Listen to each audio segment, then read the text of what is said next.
रोशन उमा से कहता है, उमा, हमारी बेटी अंजू बड़ी होने लगी है। हम अपनी बेटी को खूब पढ़ाएंगे। हाँ जी, घर में भगवान की दी मौज है।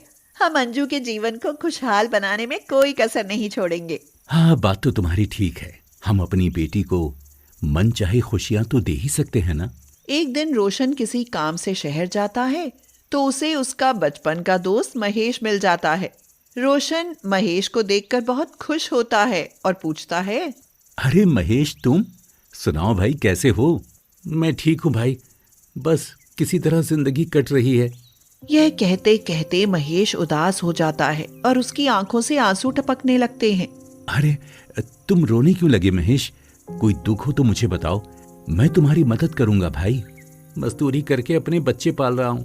कुछ दिन से मजदूरी नहीं मिली तो भूखे मरने की नौबत आ गई है। यह सुनकर रोशन महेश को तसल्ली देते हुए कहता है, अरे महेश, तुम चिंता मत करो, मेरे साथ गांव चलो। वहां मेरा अनाज का एक गोदाम है। मुझे उसकी देखरेख के लिए एक आदमी की जरूरत है। अब चाहो तो तुम ये काम कर सकते हो। यह सुनकर महेश बहुत खुश हो जाता है और रोशन के गोदाम पर काम करने के लिए तैयार हो जाता है। वह अगले ही दिन अपने परिवार के साथ गांव में आ जाता है। देखो महेश, वैसे तो तुम्हें यहाँ कोई परेशानी नहीं होगी, मगर फिर भी कोई परेशानी आए तो बता देना दोस्त। रोशन, मैं तेरा ये उपकार कभी नहीं भूल पाऊंगा दोस्त। अरे इसमें उपकार या एहसान कैसा दोस्त, दोस्ती में इतना तो चलता ही है। अंजू की उम्र की महेश की भी एक बेटी थी जिसका नाम मंजू था। एक दिन मंजू महेश के साथ रोशन के घर आती है तो वह अंजू को नए नए और सजीले कपड़ों में देखकर हैरान रह जाती है। तुम्हारा क्या नाम है? मेरा नाम अंजू है। और तुम्हारा क्या नाम है? मेरा नाम मंजू है। तुम्हें ये इतने सुंदर कपड़े किसने दिलाए? मेरी माँ ने। रोशन और महेश आपस में बातें करने बैठ जाते हैं और उमा उनके लिए चाय लेकर आती है तो अचानक ही उसकी नज़र मंजू की फटी पुरानी फ्रॉक पर पड़ती है। माँ देखो, मंजू की फ्रॉक फटी हुई है। मेरे पास एक भी नया कपड़ा नहीं है। तू ठहर, मैं अभी तेरे लिए कपड़े लेकर आती हूँ। यह कहकर उमा अंजू के पुराने कपड़े लाकर मंजू को दे देती है और कहती है, लो बेटी, आज के बाद तुम्हें फटे पुराने कपड़े पहनने की कोई ज़रूरत नहीं। ये कपड़े नए तो नहीं हैं पर नए जैसे ज़रूर हैं। उमा को यह करते देख महेश कहता है, अरे भाभी, इसकी क्या जरूरत है? क्यों भाई, जब हम दोस्त हैं तो मंजू भी तो हमारी बेटी जैसी ही है। अगर वो अंजू के कपड़े पहन लेगी तो क्या आफत आ जाएगी? उस दिन के बाद मंजू अंजू के पुराने कपड़े पहनने लगती है और फिर धीरे धीरे वे दोनों सहेलियां बन जाती हैं। अंजू महंगे प्राइवेट स्कूल में पढ़ने जाती है तो मंजू सरकारी स्कूल में। मंजू, तुम्हें जिस भी चीज़ की ज़रूरत हो ना, मुझसे मांग लेना। तुम्हारी सब पुरानी चीज़ें तो मेरे काम आती हैं, फिर मैं तुमसे और क्या मांगू? हाँ, वह भी सही है। समय बीतता जाता है और धीरे धीरे दोनों सहेलियां बड़ी हो जाती हैं। एक दिन रोशन उमा से कहता है, सुनो उमा, कल मनोज अपने परिवार के साथ अंजू को देखने आ रहा है। मनोज क्या करता है जी? हमारी अंजू उस घर में खुश तो रहेगी ना? मनोज का अच्छा कारोबार है, वहां हमारी अंजू बहुत खुश रहेगी। उधर गरीब महेश मंजू की शादी रमेश नाम के एक गरीब ऑटो चालक से तय कर देता है। बेटी, रमेश तुम्हें पसंद तो है ना? बापू, जब आपको पसंद है तो मुझे भी पसंद है। शाबाश बेटी, मुझे तुमसे यही उम्मीद थी। एक तरफ अमीर बाप की बेटी मंजू और मनोज की शादी एक शानदार बैंक्वेट हॉल में बड़ी ही शानो शौकत से होती है तो दूसरी तरफ गरीब महेश की बेटी मंजू और रमेश एक सस्ते से टेंट के नीचे फेरे लेते हैं। अंजू सजी धजी महंगी कार में विदा होती है और रमेश मंजू को अपने ऑटो रिक्शा में दुल्हन बनाकर अपने घर लेकर आता है। मंजू, लो आ गया हमारा बंगला, अब उतरो। मेरे लिए तो अब यह साधारण घर ही बंगला है जी। शादी के बाद अंजू रानियों की तरह रहती है और खूब मन चाहा उड़ती पहनती है। उसका पति उसे सैर सपाटे पर भी ले जाता है। अंजू, देखो मैंने हवाई जहाज के 2 टिकट बुक कराए हैं। वो किस लिए मनोज? अरे भाई, हम दोनों गोवा घूमने जा रहे हैं ना। सच? फिर तो बड़ा मजा आएगा। उधर मंजू गरीब ऑटो वाले के घर साधारण जिंदगी जीती है। कुछ दिन बाद अंजू और मंजू मायके आती हैं तो दोनों एक दूसरे से मिलकर बहुत खुश होती हैं। सुनाओ अंजू, कैसी है? बहुत अच्छी हूँ मेरी बहन, ससुराल में मौज कर रही हूँ। यह तो बहुत अच्छी बात है। मेरे लिए इससे बढ़कर और क्या खुशी होगी। दोनों सहेलियां काफी देर तक बातें करती रहती हैं और फिर चलते समय अंजू मंजू से कहती है, सुनो मंजू, अगले संडे को उनका जन्मदिन है। हम शानदार पार्टी करने जा रहे हैं। तुम जीजू के साथ जरूर आना। हाँ, इस बहाने हम दोनों सहेलियों के पति भी एक दूसरे से मिल लेंगे। मैं जरूर आऊंगी अंजू। मंजू रमेश के साथ अंजू के पति के जन्मदिन की पार्टी में आती है। अंजू उन्हें देखकर फूली नहीं समाती और कहती है, अरे आ गए आप लोग। आइए, मैं आपको मनोज से मिलवाती हूँ। अंजू यह कह ही रही होती है कि तभी मनोज और उसके कुछ अमीर दोस्त उधर आ जाते हैं। मनोज, इनसे मिलो। यह मेरी जान से प्यारी सहेली मंजू है और यह इनके पति रमेश हैं। ये तुम्हारी वही सहेली है ना जो तुम्हारे फेंके हुए कपड़े पहनकर बड़ी हुई है? और ये इसका पति एक गरीब ऑटो चालक। अरे नहीं, यहाँ बुलाने की क्या जरूरत थी अंजू? मनोज, तुम ये कैसी बातें करने लगे? ठीक ही तो कह रहा हूँ। अरे ये अमीरों की पार्टी है अंजू। ऐसे लोगों की हैसियत प्लेटें साफ करने वाले नौकरों से ज्यादा कुछ नहीं है।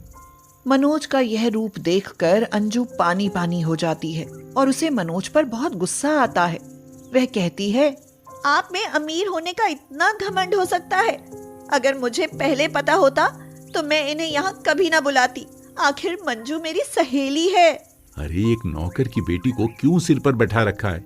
मंजू और रमेश मनोज से अपनी बेइज्जती सहन नहीं कर पाते और वहां से चुपचाप लौट आते हैं।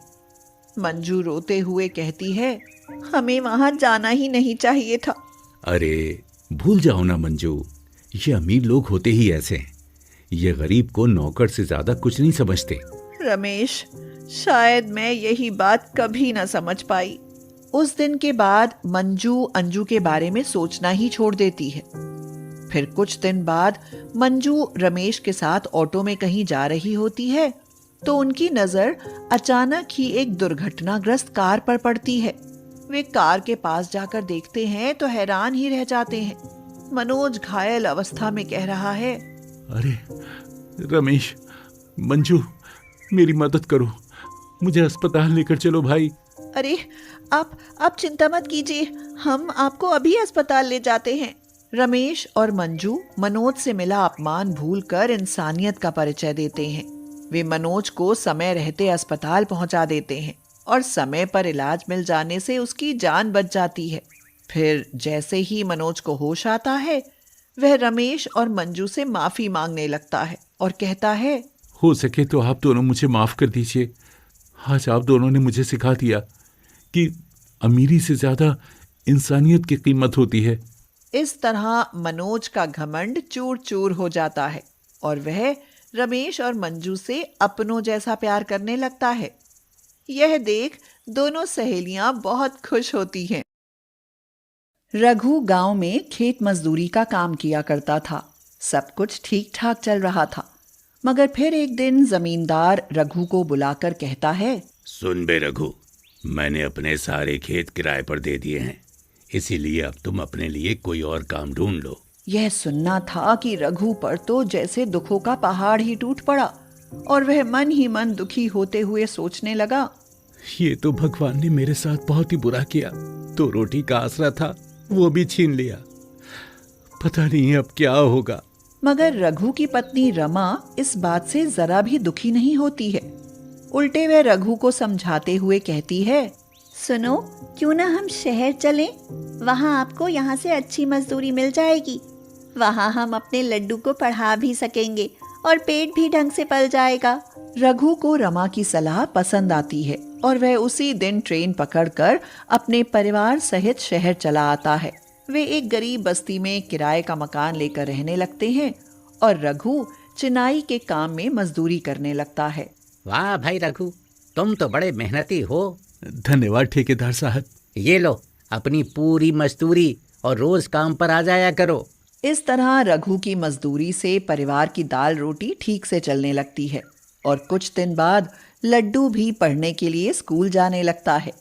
रमा घर संभालती है और एक दिन वह सब्जियां लाने के लिए बाजार जाती है। करेला, टमाटर, आलू सब ले लिए, बस थोड़े प्याज और चाहिए।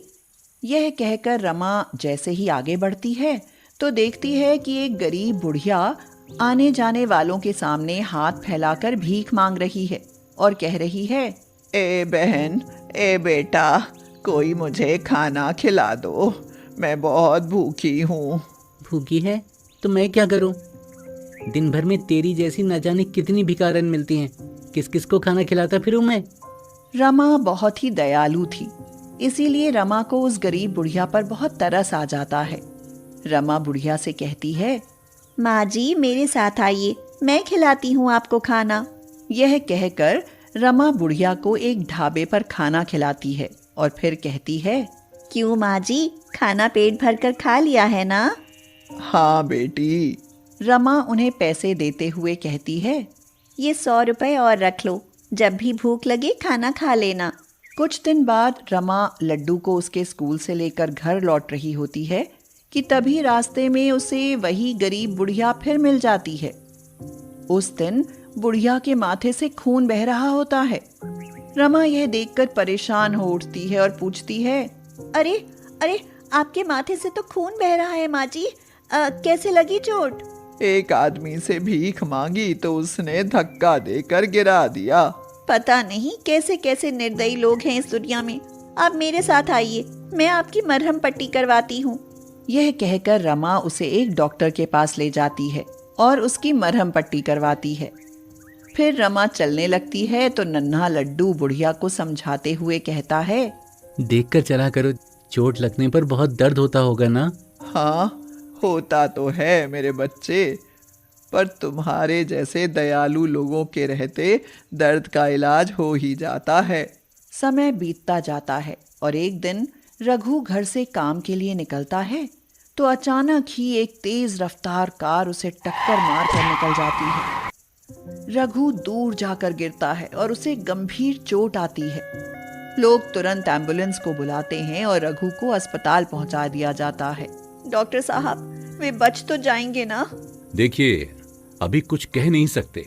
यह सुनकर रमा घबरा जाती है और दोनों हाथ जोड़कर भगवान से प्रार्थना करती है, हे भगवान, उनको कुछ मत करना, उनके बदले भले मेरे प्राण ले लेना, पर उनके प्राण बचा देना।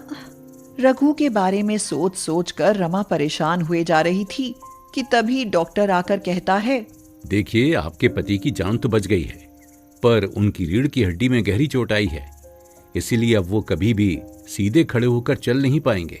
यह सुनकर रमा को गहरा सदमा लगता है, मगर फिर भी वह भगवान का शुक्र ही मनाती है और कहती है, मेरे लिए यही सबसे बड़ी बात है कि उनकी जान बच गई। वो मेरे सामने रहेंगे तो मैं हर विपदा को हंसकर काट लूंगी। कुछ दिन बाद रघु अस्पताल से घर आ जाता है और आंखों में आंसू लाते हुए रमा से कहता है, इससे अच्छा तो मैं मर ही जाता। अब मेरा जीना किस काम का? तुम पर बोझ ही तो बन गया हूँ। आपका बोझ उठाने के लिए मैं हूँ ना। आज के बाद ऐसी गंदी बात भूलकर भी मत करना।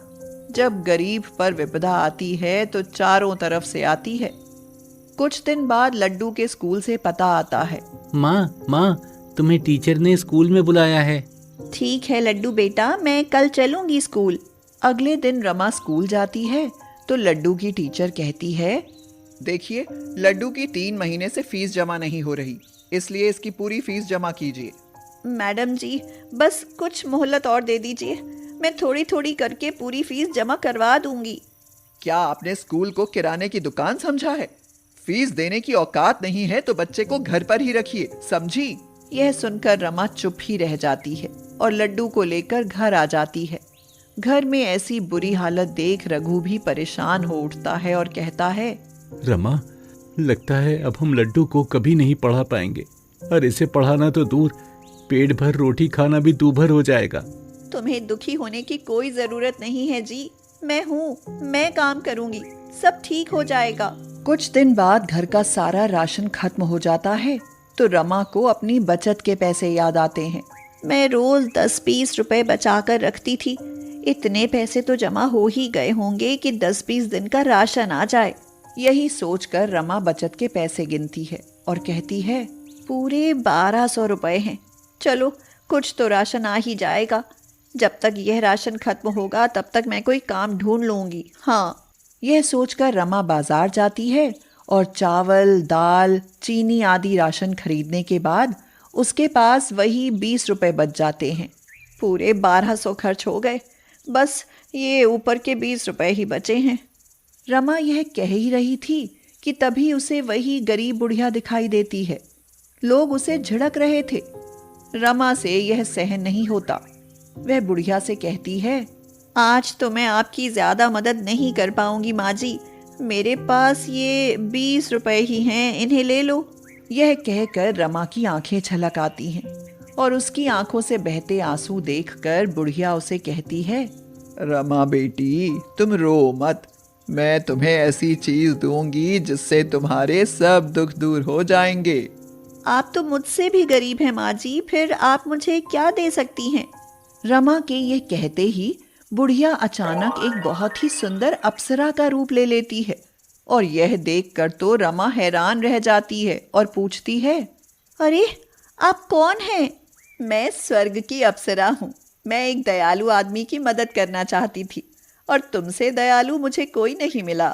यह कहकर अप्सरा रमा को एक नारियल बर्फी देते हुए कहती है, तुम यह जादुई नारियल बर्फी ले जाओ। तुम इससे जो मांगोगी वही मिल जाएगा और तुम्हारे जीवन से दुख सदा के लिए चले जाएंगे। रमा जैसे ही अप्सरा से जादुई नारियल बर्फी लेती है, अप्सरा अदृश्य हो जाती है और रमा घर आकर नारियल बर्फी से कहती है, हे अप्सरा की जादुई नारियल बर्फी, मेरे पति को स्वस्थ कर दो। रमा जैसे ही यह कहती है, रघु तुरंत ठीक हो जाता है। वह उठकर चलने भी लगता है। अरे रमा देखो, मैं ठीक हो गया। यह सब इस जादुई नारियल बर्फी का कमाल है जी। हम इससे जो भी मांगेंगे मिल जाएगा। फिर तो इससे तरह तरह की मिठाइयाँ मांगो, हम मिठाई की दुकान कर लेंगे। हे जादुई नारियल बर्फी, हमें तरह तरह की मिठाइयाँ दो ताकि हम मिठाइयों की दुकान कर सकें। रमा के यह कहते ही तरह तरह की मिठाइयाँ प्रकट हो जाती हैं और उसी दिन से रमा और रघु दोनों मिलकर मिठाइयों की दुकान चलाने लगते हैं।